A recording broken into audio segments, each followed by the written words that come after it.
G'day everyone, I'm Smokescreen and welcome back to another video. Here we go with some daily race action. First thing I will say, you might notice the daily race content is sort of lagging behind a bit, and that's on purpose, that's intentional. I kind of find that now that I'm doing the FIA races, or some of the rounds, you know, I've got work and real life things to do as well, but I like to get the FIA races out as quickly as possible because I feel like they're more relevant closer to when the actual race occurred, when people are thinking about the race. Whereas daily race, you can kind of, like, they happen so frequently and often combinations are copied, so I feel like you can view it months ahead and it's kind of like the race was done the day before. Whereas FIA, I feel like that needs to get out as soon as I do the race, so that's why that's lagging behind. And in line with that, this is some daily race action from a few weeks ago now. Well, actually it'll be 2 months ago by the time, 2 months ago or something by the time this video is released, is Tokyo Expressway Central Outer Loop in Group 4, and it was right at the start of when I chose a manufacturer for the manufacturer's FIA season. I did choose Toyota for that season, so I thought I'll use the Toyota 86 for this round of races because that's my Group 4 car and I might as well get used to it. I'm already fairly used to it, but we see on the opening lap here, I immediately go from 4th to 2nd after about half a lap, after there was a bit of an incident on the exit of turn 4 here at Tokyo, and I'm right behind ZDP11, who's suffering from a little bit of lag. You can see he's got a 1-bar connection, and you know, I'm not going to bag out on that because I've been there, I've done that, but really not much happened until the start of lap 4, where we're going to see we have some pressure from behind. We've got Schnick Baker behind. He's in a Alfa Romeo 4C, which is one of the stronger cars. I think it's the car at the top of the leaderboard, and then there's the Toyota 86 is mixed in the top 10 as well. So you see he goes for a bit of a move through the exit of turn 4, and he just has to push me out of the way slightly. And look, this track, it's not very as far as racing goes, I don't think this is a great track whatsoever because it's really difficult to overtake. I mean, you see the width of the track, it is two highway line, I've done it again, 2 highway lanes wide. Whew, got that out eventually. So extremely narrow, so essentially, to get overtakes done, your, I guess, victim is is kind of the right word, has to comply with the overtake. Like, running side by side through corners is not the best thing to do. If there's someone on your inside, honestly, the best thing to do is just back right out and let them go in ahead, because otherwise, running side by side through these narrow streets, you know, one of you is going to end up in the wall. Someone's going to get a 5-second penalty from touching the wall. It's pretty brutal, this track. Although I think it was 1.5-second penalties we were getting for crashing into the wall lightly, and then 5 seconds is heavy contact with the wall. I don't know why you get penalised for wall contact, because you end up losing time, but I think it's to deter wall riding, which can be quite a big problem with a track like this, a very flowy track. So as we sort of go through this race, you see the 4C has a poor exit up ahead, and I've got the run through the straight, but let's see what he does. He goes defensive. I'm trying to go around the outside, brake late, he slides into the wall. I almost got up the inside there, but I think there was a little bit of lag and I ended up making contact with him. We've got also someone on my left hand side. He grazes the wall on the exit of turn 6, so not ideal, and then he's slow again through this section. I'm looking up the inside through turn 9, and I'm up the inside again for turn 10, the following corner, and that is a successful overtake done, although he is looking for the cutback, looking down on the radar. He's now on the left hand side for the final turn, and we just run out of road there, basically. He wasn't, you know, that may have looked fairly aggressive on my behalf, but he wasn't alongside enough for him to have space given for him. So, you know, I didn't do that on purpose, of course, but, you know, I didn't back out of it. I didn't give him that position back because I didn't feel like he was entitled to have that space for him. He was sticking his nose up beside me where it wasn't really warranted, where it wasn't really on. Main thing to note, the 4C absolutely awful in a straight line, and honestly Toyota 86 for that matter isn't that great either. So he's in my slipstream going up that bit of a straight towards turn 4. He was able to gain, but you know, if he was in another car like I don't know, maybe the Nissan GTR is quite good in the line in Group 4, he definitely would not have been able to catch up. And there were some I've had instances where 4C's been in slipstream. He goes for quite an aggressive move there. He just slams it up the inside going through on the entry to the S's, and he crashes into me and runs into the wall. So he lost some speed from my contact with me, and he's just swerves in front of me there, trying to block me a little bit. And that all this fighting is doing is allowing cars behind to catch up. And you see, he's obviously very annoyed with me at this point, and look, it can get frustrating because it's a very easy track to defend on. You're often victim to heavy defense when you're trying to go for a move. And he ends up running quite deep and slams into the wall. I actually followed him, but he got a 1.5 second penalty and I didn't, so I didn't quite hit it as hard as he did. It must have been right on the limit. But as I was saying before, yeah, he slammed up the inside, crashed into me and crashed into the wall. He lost speed from me and still crashed into the wall. So that would have been quite a really aggressive hit into that wall if I wasn't there. So I'm really not impressed with this guy. And you have a look, we've been fighting for a few laps now, about 3 or 4 laps, and the leader has got nearly 10 seconds out on me, because that's the only gap I can see. It's about 9 seconds from Schnick Baker here, although he will serve his 1.5 second penalty and drop down a load of positions. And massive, I'm really not sure. Oh man, look at that. Not really sure what happened there. There might have been a bit of lag and a few crashes, but I've got both cars shot up in ahead of me. They got a 4-second penalty and a 3-second penalty respectively, and then each had an accident with the wall, got another 1.5 seconds worth of penalties each. So they'll serve that on the next time around. But now I'm caught in this fight, which I don't really want to be in, because they've all got penalties. There's no point in fighting. He runs deep there, and there's a massive incident. Oh my goodness. That's not great. And just to rub salt in the wound, I get a 1.5 second penalty for crashing into the barrier. So this is really an example of how quickly a race can unravel at this circuit, because all it takes is some fighting, then you get caught in the pack, and then that's the end. Penalties galore, accidents galore, losing time galore. And you see on the exit of the pits, I'm down in 10th place. I've got Schnick Baker again on my tail, so this is not going nearly as well as I'd hoped. Now, this race does require a pit stop. You have to use your hard tyres, so it's got a tyre requirement of hards. You don't have to use the mediums, but of course you want to use the mediums.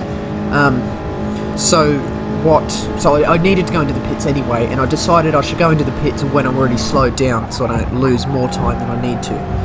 It was a bit early, but this track you can kind of get away with using your hard tyres a little bit longer, because it's not really there's not many corners where having a tyre advantage is significant.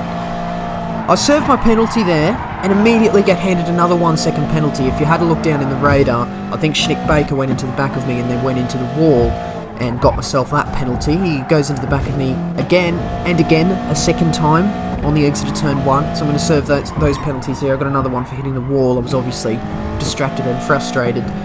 Hopefully we can get away without a penalty this time. Coming down towards turn 5, I come out of the ghost, car slams it up the inside, and yep, you know it, that's a 2 second penalty. Thank you, Darth Menace, for your unsolicited help getting that penalty. So that is another thing. There's not much room on the inside of that corner, so people serving penalties up ahead can get quite cozy. But we serve the penalty and eventually find ourselves way down in 14th place. Again, Trophy gets turn 1 slightly wrong. We go around the outside of him, up into 13th. Then we catch up to this Toyota 86, another fellow Toyota 86 up ahead. He gets a poor run in the entry to the S's, and he's quite slow heading down the hill towards the second tunnel. I look up the inside, the move is on.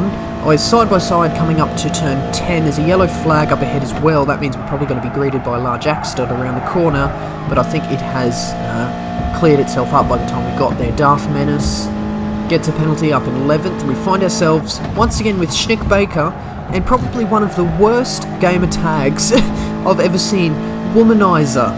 If there is a list of awful gamer tags, anything with 69, 420, and Womanizer is got to be on that list as well. They the Japanese player and Schnick Baker gets caught in a little bit of fighting there. Schnick Baker goes into the wall and I go into the back of him thanks to there being no room to overtake at their circuit, so they're fighting quite heavily. We're on the final lap as well, so let's see if we can get any positions up in this final sequence of corners there. Womanizer runs deep, slams into the barrier. I'm looking up the inside, but I end up hitting the wall, a bit distracted. Schnick Baker grinds off the wall, and I go into the back of Schnick Baker again, lose SR because of that, and end up running side by side through the final corner, but it's eventually Schnick Baker that gets the 8th position there. So, really quite an awful race, if I'm honest, in case you didn't kind of pick that vibe up there, but there I am looking down at disappointment. The Colonel, Colonel Sanders not quite propelling me to victory there, so not a great start. But we go again, because I'm fairly sure that if I get put with the right group, you know, I can probably get quite a good result here, and there we go. We'll have a look at the grid now. I'm 5th. I'll have Darth Menace with me again. He's in 4th. Let's see, does anyone else make a return? Schnick Baker down in 8th.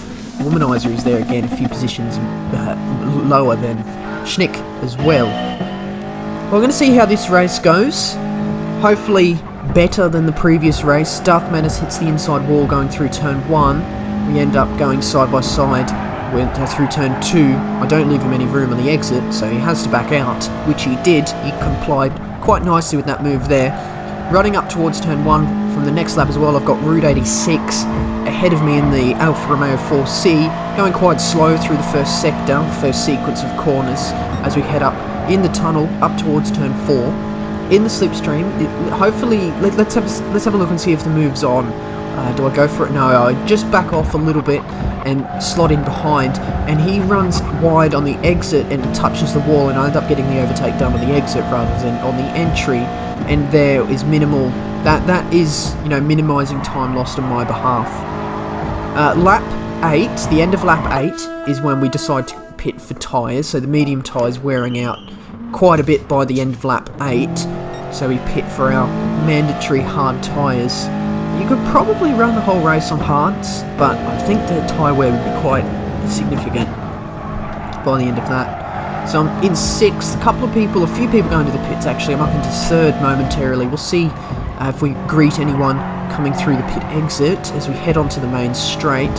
Past a few people in the pit box there. Yeah, I've got a few cars up ahead. I'm in 5th. I end up gaining 1 position, but Route 86 is very slow on the exit as expected, so I managed to go up the inside there with a quite nice manoeuvre up into 4th. Another person on the pit lane managed to make up another position, or we'll see if we make up another position. Maybe they'll get to the pit exit before I do on track. Route 86 once again very hot on my tail, and I do end up making that position up into 3rd. So I'm behind Kaz AW. The lead is only 2 seconds up the road, and we're on lap 12 at this point, so this race is going much better than the previous race, as you can probably tell already by the extremely significant cuts in time signifying no action at all, which is kind of what you're after in this kind of race. He gets a poor exit from the final turn, and I go up the inside outright before turn 1, so that was a nice overtake with minimal, if any, time loss whatsoever. So that's nice, up into 2nd, and on the final lap here, we look up ahead, the lead is 2.7 seconds behind, and I have DGCR103 behind. He's very close behind actually, he's going to be looking for the move.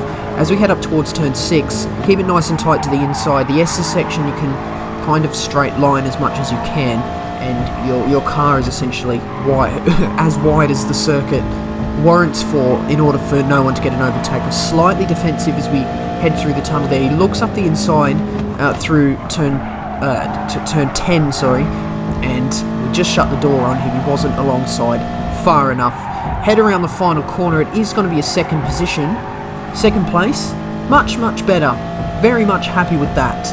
So this race, extremely hard to overtake. Essentially you've either got to comply with the overtake or really push the rules of motorsports to the limit. So my personal rule, they have to be halfway alongside, up to the B pillar. So the pillar running up the middle of the 2 windows of the car. Their nose has to be in line with that, and then that's when I decide That is alongside far enough for me to give you space. If you're not far enough alongside, you know, the door might get shut on you, and that is the case. That is the rule in many disciplines of motorsport, including V8 supercars here in Australia, the premier motorsports in Australia.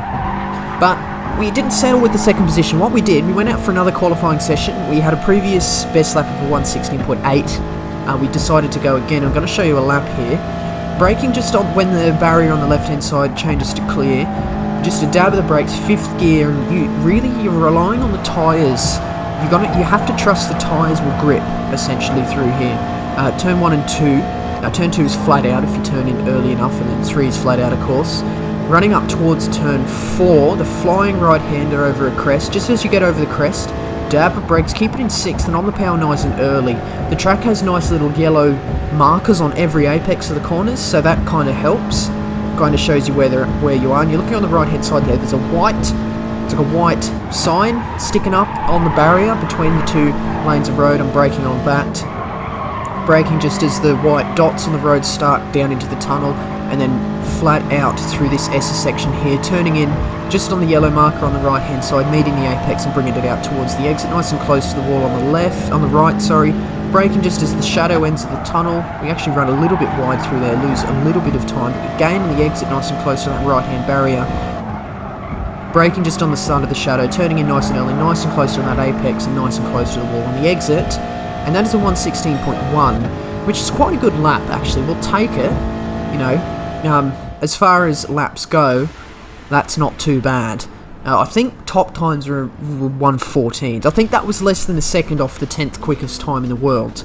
But at this point here, we changed the livery. We're now in a classic Rothmans livery. So, disclaimer, I don't condone smoking, but Rothmans is quite, you know, it's a historic motor racing sponsor.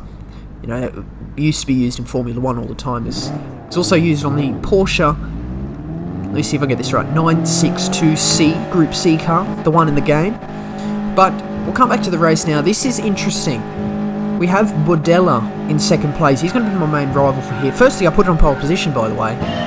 Congratulations to me, in case you didn't work that out already by the fact that there's 0 cars in front of me. But Bodella is going to be my main rival in this race, and he is starting on hard tyres. This is the interesting thing in this race. There's not many traction zones. There's not many slow corners with where you have to get the power down on the exit. You can kind of keep your average speed up no matter what tyre you're on. And you can kind of, especially in slipstream, you can kind of keep up with players on medium tyres if you're on hards. And I think that's what Bodella has gone for, and we'll just monitor his progress throughout the race as well. But you see immediately, while the tyres are cold, obviously hard tyres, if they're colder, they're going to have, you know, they've got less grip than cold medium tyres because, you know, inherently it's a less grippy compound. But Bodella drops off a little bit, but I make a mistake going down into the tunnel. It's flying right-handed down a hill, so you can understeer on the exit.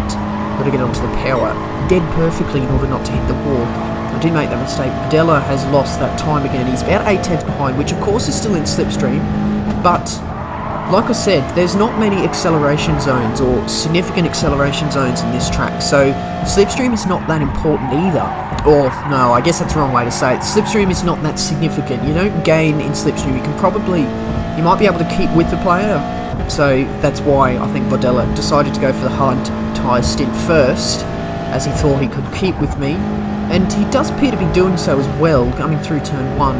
I hit the wall on the exit, and that gap kind of equalises at just under 7 tenths, nice and tight through turn 2, and that gap is coming down slowly. So he's going to be in the slipstream up the straight. Of course, straight line speed is unaffected by tyre, of course, or it's negligible difference. We're going to have a look through his perspective now. He hits the wall on the exit, and I think at this point here, yes, Naive Teo runs up the inside as Bodella hit the wall on the exit, probably just pushing the hard tyres a little bit beyond what kind of grip they can offer. Perhaps if he was on medium tyres, he would have been able to keep it out of the wall, but that is not the case here. So we've now got a Alfa Romeo 4C. He was on medium tyres as well, the 4C, so Bodella was also, you know, prone to being overtaken. He was susceptible to an overtake. due to being on the slower of the two compounds available for this race. So Naive Teo has come through.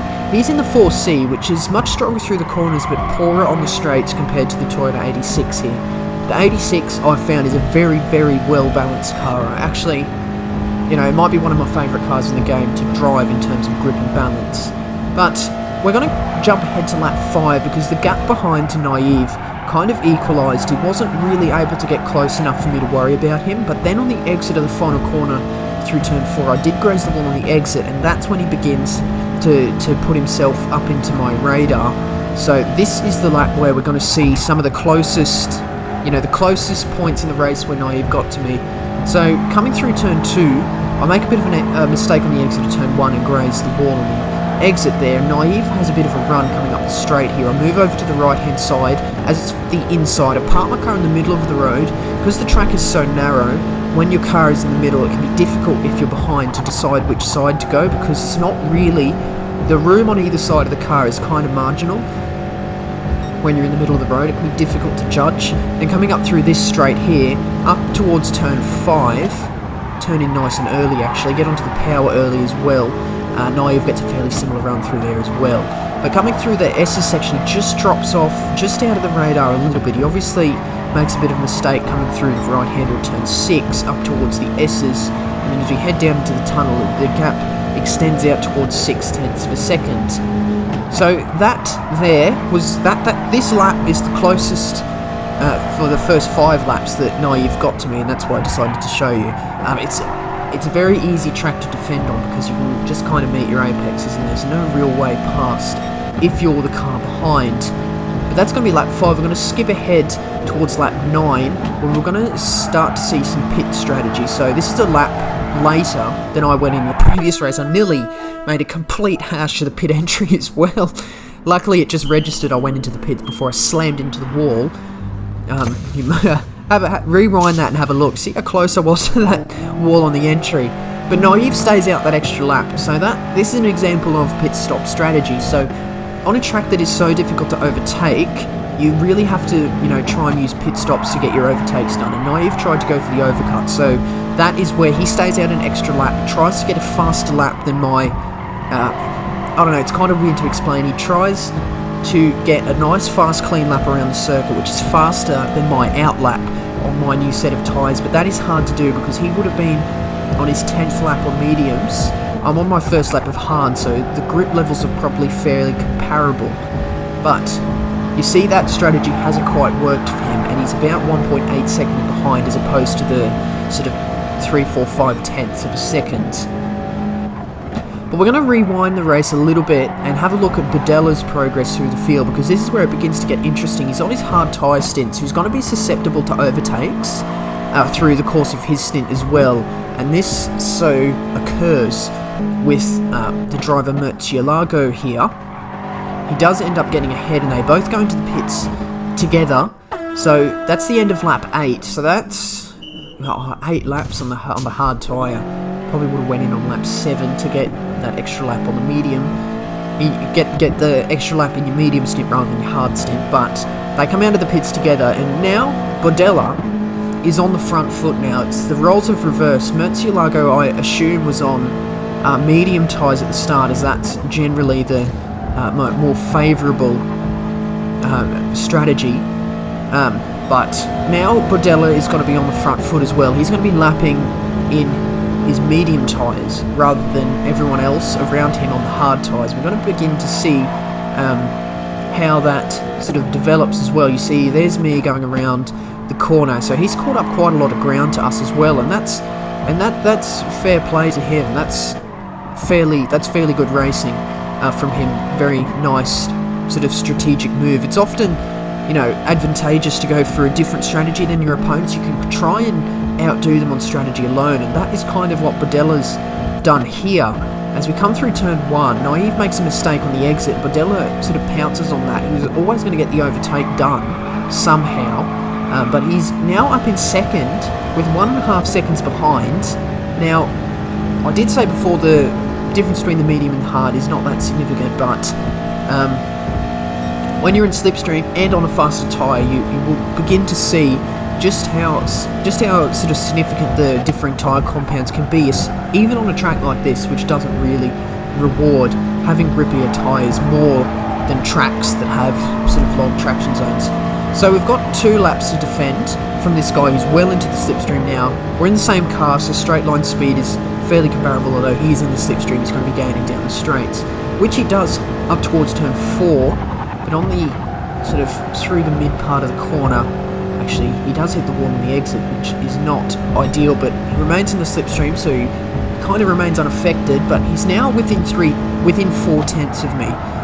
We head through that corner, but met the apex nicely there actually. Stretch out a little bit of time on him. Remember, on my hard tyres as well, and they're slightly worn, so my grip is only going downhill from here. There's no... I have no advantage in grip whatsoever. In fact, these last few laps, every second that passes, my tyres are the least grippiest they've ever been in the race. So Bodella is only ever going to gain as well, because he's on a grippier compound, and you know, even if they're really worn out, I think softer compounds still have more grip than harder compounds, so that's why you want to try and maximise your stint on the softer tyres. Beginning the final lap now, he's 2/10 behind. This lap is going to be fairly important for this race. You see, I did actually put his replay angle as well, so you can kind of watch how I drive compared to him. I'm actually looking down on that replay cam. I'm not quite getting as close to the walls as I would like, although I didn't really want to run the risk of grinding on walls and getting myself a penalty. Coming up towards turn 4, he's well into my slipstream. He could quite easily go for the move, but he just backs out of it. Interestingly, he remains behind, perhaps going for the move on the exit, and this is what happens here. Run wide on the exit, hard tyres not offering as much grip, running side by side, down towards turn 5, just squeezing him towards that wall. No contact between us, no contact with the wall, but I just push him as far outside as I possibly can without sort of pushing into the wall, and I managed to just defend that position nicely. So I remain in the lead, and thanks to running wide, or thanks to me positioning him in order for him to run wide through turn 5, he gets a poor run through that Acer section, and I think that just seals the fate for this race. The only other overtaking opportunity is the final corner, is you leave the door quite open on the entry, look at that, but I just slow it right down, park it on the apex. There's absolutely no way past. I just, you know, essentially block the circuit. Absolutely no way past, and I managed to bring it home in first place, so that is the result we're after as well. But honestly, shout out to Bodella. You know, that strategy is quite... Say there was another lap, I reckon Bodella might have got me, might have found a way past, and that is, you know, fair play to him. But there I am, my Mario Kart suit in my Rothmans Toyota with a victory. It's my 30th win in the game. I also had a pole position there. Quite a nice result there, and hopefully you found this race as interesting as I did, especially with the strategy involved. So that's going to be the end of this one today, so do hit that like button if you enjoyed, and do subscribe if you would like to see more videos from me in your subscription box. But that's going to be the end of this one today, and that means that is it from me. So once again, I do thank you very much for watching. See you later.